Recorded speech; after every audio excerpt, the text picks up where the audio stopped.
তৃণমূল কংগ্রেস প্রতিষ্ঠিত হওয়ার পর পূর্ব বর্ধমান জেলায় সর্বপ্রথম যে ব্যক্তি তৃণমূল কংগ্রেসে যোগদান করেছেন তিনি বনমালী হাজরা।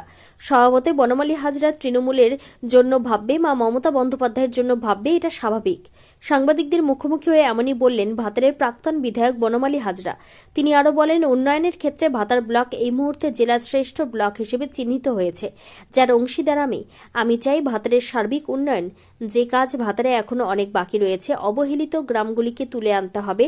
দল আমাকে সহ সভাপতির দায়িত্ব দিয়েছেন, আমি খুশি। দল যে দায়িত্ব দেবে শ্রদ্ধার সঙ্গে আমি সেই দায়িত্ব পালন করব। প্রসঙ্গত, বৃহস্পতিবার পূর্ব বর্ধমান জেলা তৃণমূল কংগ্রেসের একাধিক সাংগঠনিক পদে রদবদল হয়েছে। জেলার সহ সভাপতির পদে দায়িত্ব পেয়েছেন ভাতারের প্রাক্তন বিধায়ক বনমালী হাজরা। জেলা যুব তৃণমূলের সহ সম্পাদকের পদে সঞ্চিত দত্ত ও জেলা তৃণমূল শ্রমিক সংগঠনের সম্পাদকের পদে নির্বাচিত হয়েছেন চিরঞ্জীব সামন্ত ওরফে নয়ন সামন্ত। শুক্রবার ভাতারের পালার গ্রামে প্রাক্তন বিধায়ক তথা জেলা তৃণমূলের সহসভাপতি বনমালী হাজরা, যুবনেতা সঞ্জিত মাহাতো ও শ্রমিক নেতা নয়ন সামন্তকে সংবর্ধনা জানান তৃণমূল কর্মীরা। জেলার নবনির্বাচিত যুব তৃণমূলের সহ সম্পাদক ও জেলা তৃণমূল শ্রমিক সংগঠনের সম্পাদক নয়ন সামন্ত বলেন, দল আমাদেরকে নির্বাচিত করেছেন, তার জন্য প্রথমে মুখ্যমন্ত্রী মমতা বন্দ্যোপাধ্যায় ও অভিষেক বন্দ্যোপাধ্যায়কে কৃতজ্ঞতা জানাই। আগামী বিধানসভা নির্বাচনকে সামনে রেখে ভাতারের প্রাক্তন বিধায়ক বনমালী হাজরার নেতৃত্বে আমরা লড়াই করব। আগামীতে বিধানসভা নির্বাচনে তৃণমূল কংগ্রেসের মনোনীত প্রার্থী যেই নির্বাচিত হোক, সেই প্রার্থীকেই আমরা 40,000 ভোটে জেতাব। পূর্ব বর্ধমানের ভাতার থেকে শেখ মিলনের report, crime press Bengal news. আগামী দিনে বর্ধমান জেলা আইএনটিটিসি তরফ থেকে আমরা গোটা পূর্ব বর্ধমানকে আরও শক্তিশালী করে তুলব এবং প্রতিটা বুথে বুথে আমরা যাতে করে শ্রমিক সংগঠনের বিভিন্ন শাখা আছে, সেই শাখাদেরকে নিয়ে যাতে করে আগামী দিনে 26 সালে ভোটে আমরা বিপুল ভোটে জয় করাতে পারি, তার জন্য আমরা লড়াই করব।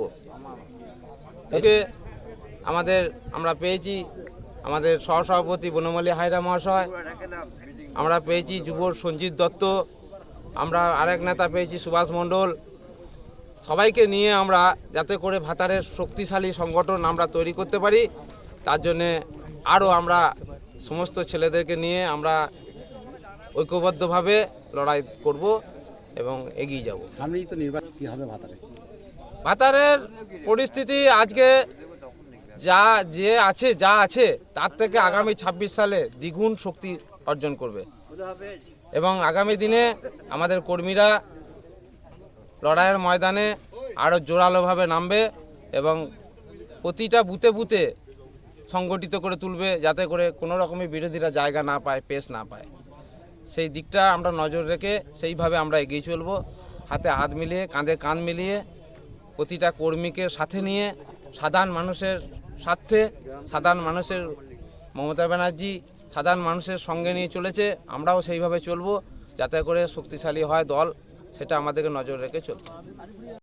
দেখুন, প্রথমেই আমি ধন্যবাদ জানাই আমার নেত্রী মমতা ব্যানার্জি, আমার নেতা অভিষেক ব্যানার্জি, ওনাকে আমি ধন্যবাদ জানাই এবং আমাদের পূর্ব বর্ধমান জেলার যুব সমাজের আইকন, যিনি আমাদের পূর্ব বর্ধমান জেলার আমাদের দিশা পথ দেখায়, আমাদের রাসবেরি হালদারকে আমি আমার অন্তর থেকে শুভেচ্ছা ভালোবাসা জানাই।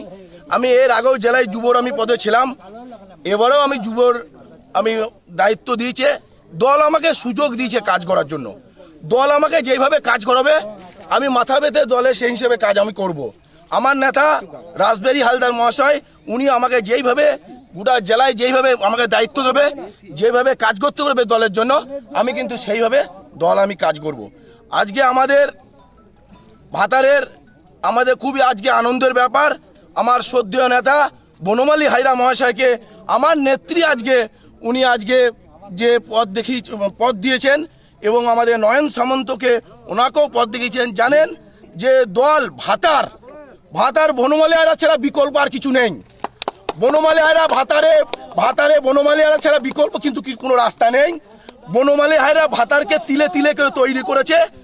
আমরা বনমালী হাজরা নেতৃত্বে ভাতারে আমরা 2026-এ মমতা ব্যানার্জির মনোনীত প্রার্থী যেই হবে, আমরা ভাতারে 40,000 ভোটে আমরা লিড দেবো।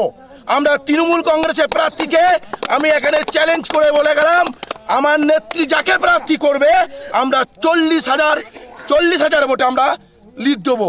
কারণ আমার নেতা বনমালী হাজরা মহাশয়, আমার নেতা রাসবিহারী হালদার মহাশয়। অত্যন্ত বিনয়ের সঙ্গে বলছি,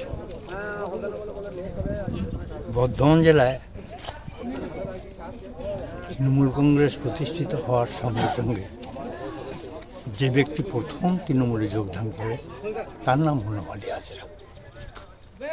প্রথম বনমালী হাজরা তৃণমূলের জন্য ভাববে, আমার মা যাকে আমি মা বলি, সে আমাদের যিনি মুখ্যমন্ত্রী তার জন্য ভাববে, তার দলের জন্য ভাববে।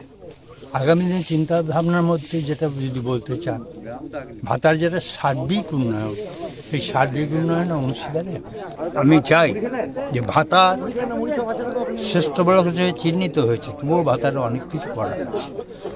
প্রথম কথা হচ্ছে যে ভাতারে মানুষকে সংবেদনশীল হতে হবে। ভাতারে মানুষেরা প্রত্যেক কথা ভাববে, প্রত্যেক গ্রামের কথা ভাববে। যে গ্রাম অবহেলিত, সেই গ্রাম যাতে অবহেলিত না থাকে, সেই গ্রামের মানুষেরা যাতে অবহেলিত না থাকে, তাদের কিন্তু তাদের কীভাবে তুলে আনা যায় সেই চিন্তা তাদের করতে হবে। আপনারা যখন সাংবাদিক, আপনাদেরও আমি বলবো যে আপনাদের সংবাদ মাধ্যমে আপনারাও কিন্তু ভাতারে যে কোথায় ত্রুটি আছে, বিচ্যুতি আছে, সেটা তুলে ধরবে, এটাই আমাদের আশা। তবে দল যে দায়িত্ব দেবে সেই দায়িত্ব পালনে আমার সামান্যতম বিন্দুমাত্র আমার অসুবিধা হবে না। আমি কিন্তু অত্যন্ত শ্রদ্ধার সঙ্গে কিন্তু আমি সেই কাজ সমাপনের চেষ্টা করব। যে দল যে মুহূর্তে যে কাজে লাগাবে আমি সেই কাজে লাগাবো। তোমার আমার সকলেরই একটাই পছন্দ, মাদার্স চয়েস। ঘরে সুগন্ধি ভাত, প্রতিদিনের রান্নায় নিখুঁত স্বাদ, চাই উন্নত মানের চাল। তাহলে আর দেরি কেন? আজই যোগাযোগ করুন ধনরাজ অ্যাগ্রো ইন্ডাস্ট্রিজ প্রাইভেট লিমিটেডে। আমরা আনি আপনার টেবিলে খাঁটি ও মানসম্মত চাল মাদার্স চয়েস নামে। একবার ব্যবহার করুন, আর ফিরে তাকাতে হবে না। বিশ্বাসী গোড়া, গুণগত মানে সেরা। মাদার্স চয়েস, মা যেমন চান চাল তেমনই। যোগাযোগের জন্য এখনই কল করুন 8509752023 এই নম্বরে। মাদার্স চয়েস শুধুই সেরা নয়, সবার প্রথম পছন্দ।